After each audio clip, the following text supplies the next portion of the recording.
అన్నమయ్య జిల్లాలో యువతిపై ప్రేమోన్మాది యాసిడ్ దాడి ఘటనను సీఎం చంద్రబాబు తీవ్రంగా ఖండించారు. నిందితునిపై కఠిన చర్యలకు ఆదేశించారు. గుర్రంకొండ మండలం ప్యారంపల్లిలో యువతిపై ప్రేమోన్మాది యాసిడ్ దాడి చేశారు. దీనిపై స్పందించిన సీఎం చంద్రబాబు నిందితుడిపై కఠిన చర్యలు తీసుకోవాలని అధికారులను ఆదేశించారు. బాధిత యువతికి మెరుగైన వైద్యం అందించేందుకు అన్ని చర్యలు తీసుకోవాలని సూచించారు.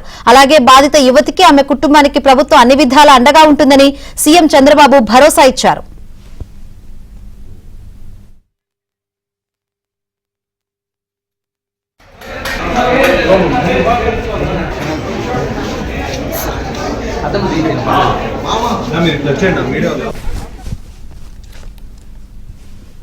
అలాగే యాసిడ్ దాడి ఘటనపై మంత్రి లోకేష్ స్పందించారు. బాధితురాలకి మెరుగైన వైద్యం అందించి అండగా నిలుస్తామని తెలిపారు.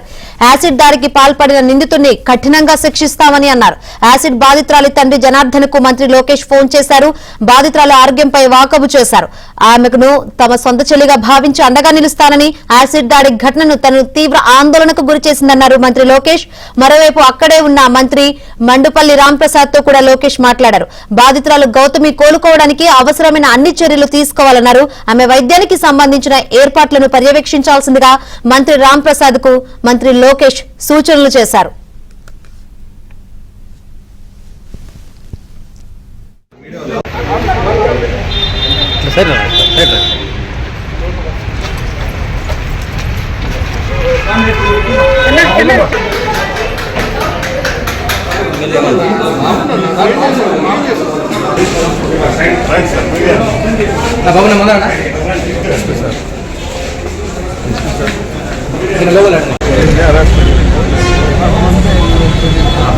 మనకి ఎప్పుడు చెప్పలేదు.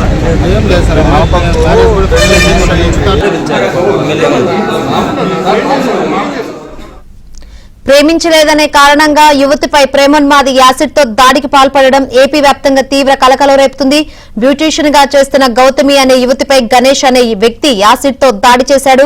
ముందుగా యువతికి బలవంతంగా యాసిడ్ తాగించిన ప్రేమోన్మాది ఆపై ఆమె మోహంపై యాసిడ్ పోశాడు. తీవ్రంగా గాయపడిన యువతిని మదనపల్లి ప్రభుత్వ ఆసుపత్రికి తరలించారు. అయితే పరిస్థితి విషమంగా ఉండడంతో బెంగళూరుకు తరలిస్తున్నారు కుటుంబ సభ్యులు. యువతిపై యాసిడ్ దాడి చేసిన యువకుడు ప్రీ ప్లాన్డ్ గా పురుగుల మందు తాగి మదనపల్లి ఆసుపత్రిలో చేరాడు. దీంతో నిందితుడు తప్పించుకోకుండా పోలీసులు భారీ బందోబస్తు ఏర్పాటు చేశారు.